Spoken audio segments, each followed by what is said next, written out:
As far as debt is concerned, I want to get into one point that I think is important for students, and particularly young people to understand. Debt is not always a dirty word. There is good debt and there's bad debt. So good debt would be debt where you're going to be paying that debt off during the period that you're using the asset. So buying a home, for example, on a 30-year mortgage. Most of us cannot afford to just dump down cash, $2 million of cash in Palo Alto and buy a home. That doesn't work. It doesn't work that way. But the idea of having, you're going to be in that home for the rest of your life and you're going to be paying for it over that 30-year period, there's a kind of matching there between the service that home provides you and your payments for that service. Same with a car. If you truly need a car, and then and that doesn't mean that you need a Tesla or a BMW or anything like that, but you need basic transportation to get to a job, to get to your school, get to your next school or wherever it happens to be. That again is the same kind of thing. If you have to borrow money in order to do that, so be it. That is not essentially a bad use of debt. Credit cards, on the other hand, again, same thing. If it can be, I would say, emergency running. There's an emergency, and so you have an expense that you have to face. There's a medical expense. There's a crisis that you need to deal with, and I see that possibly as a good use of credit.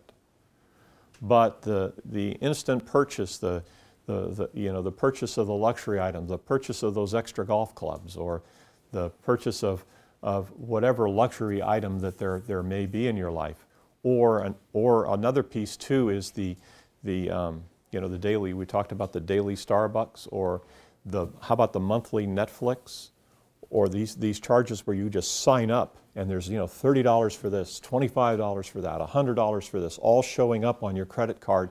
You never see it. You just never see it but it's there anyway. It's just there, and so be careful with the use of debt. Try your best. In the end, debt is a three-edged sword financially. Debt, you arrive there because you've been overspending, the bad debt. Then you're getting whacked with an interest cost if you can't pay the debt off at the end of the billing period.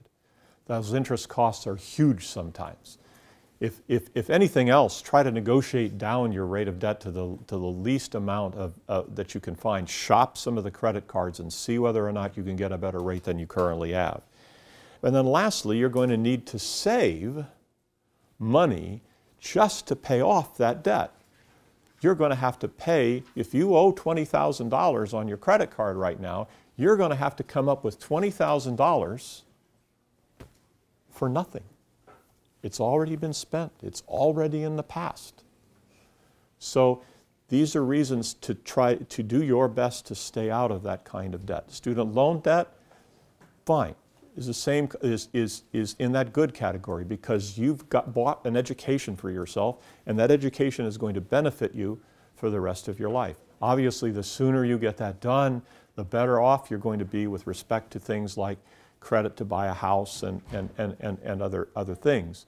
But it is a far better thing to have student loan debt, for example, which is partially deductible at certain income levels, than the credit card debt.